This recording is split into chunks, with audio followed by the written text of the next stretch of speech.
এই পানী হুটি চাওকচোন আপোনালোকে অনুমান লগাওক মানে এনেকুৱা ডাঙৰ পানী গৈছে নহয়। আৰু সেই বানপানীৰ ফলত মানে যোৱাকালি আমাৰ গাঁৱৰ ভাইটি এজন মানে ঢুকালে আৰু সেইটো কাৰণে মানে বহুতেই বেয়া লাগিছে আৰু এই ভিডিঅ'টো শ্বেয়াৰ কৰি দিব আৰু আপোনালোকে যাতে এই বানপানীৰ সমস্যাটো এই গাঁওখনত যাতে অতি সোনকালে ঠিক কৰি দিয়ে সেইটো। নমস্কাৰ বন্ধুসকল, আজি অন্য এটা ভিডিঅ'লৈ আপোনালোকক স্বাগতম জনালোঁ আৰু আজি ভিডিঅ'টো আপোনালোকে থাম্বনেইল আৰু টাইটেল দেখি গম পাই গ'ল কিহৰ টপিকৰ ওপৰত বনাইছোঁ।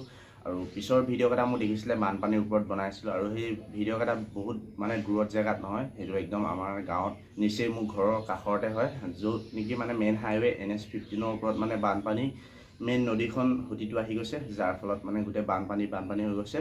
আৰু আপোনালোকক পোনপ্ৰথমে আমাৰ গাঁৱৰ মানে যোনকেইটা ভিডিঅ' মই মানে মোৰ নিজৰ কেমেৰাৰ পৰা কৰি থোৱা আছে আৰু সেই ভিডিঅ'কেইটা আপোনালোকক পোনপ্ৰথমে দেখাই লৈছোঁ। ৰাস্তাৰ ওপৰত মানে কিমান ডাঙৰ বানপানী আপোনালোকে অনুমান লগাব পাৰিব মানে ভিডিঅ'টো চাই মেলি, আৰু ভিডিঅ'টো আপোনালোকে চাই লওক, তাৰপিছত কথাখিনি সকলোবিলাক ক'ম আৰু আপোনালোকে মনোযোগেৰে খুব মানে কথাবিলাক শুনিব বুলি আশা থাকিল।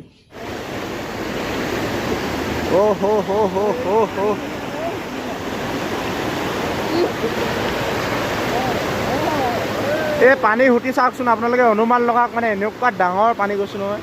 আৰু ভিডিঅ'টো চাই আপোনালোকে গম পালে মানে মানুহৰ ঘৰত কিমান বানপানী হ'ব পাৰে। আৰু যোৱাকালি মানে প্ৰায় 9:30মান বজাত যিটো ঘটনা হ'ল মানে সেইটো ঘটনা বানপানীৰ কাৰণে হ'ল।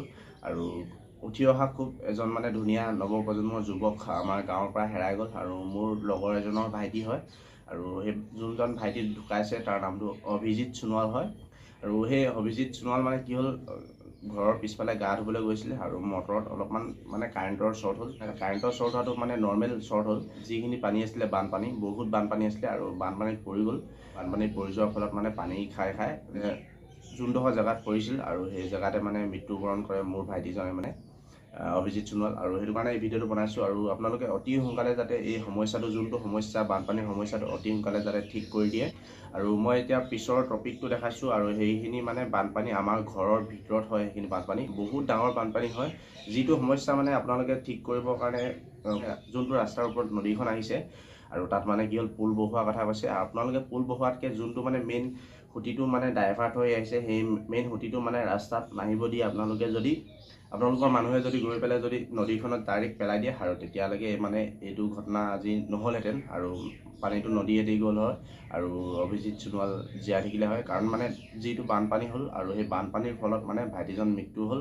আৰু সেইটো কাৰণে এই ভিডিঅ'টো একদম শ্বৰ্টকৈ বনাইছোঁ আৰু আপোনালোকক মানে ক'ব বিচাৰিছোঁ যে আৰু অতি সোনকালে যাতে আৰু এনেকুৱা ধৰণৰ ঘটনা নহয় আমাৰ গাঁৱত, সেইটো কাৰণে অতি সোনকালে আপোনালোকে এই মানে বানপানীৰ যিটো সমস্যা, এই বানপানীৰ সমস্যাটো অতি সোনকালে ঠিক কৰি দিয়ক। আৰু সেইটোৱে মানে ক'বৰ কাৰণে মানে আজি এই ভিডিঅ'টো বনাবলগীয়া হ'ল। আৰু ভিডিঅ'টো বনোৱাৰ মোৰ অলপো মানে মন নাছিলে, আৰু যিটো ঘটনা হ'ল যোৱাকালি, সেইটো ঘটনা যাতে আৰু নেক্সট টাইম আৰু কাৰো লগত যাতে নহয়, সেইটো কাৰণে এই ভিডিঅ'টো বনাবলগীয়া আছে। চ' ভিডিঅ'টো সকলোৱে শ্বেয়াৰ কৰি দিব।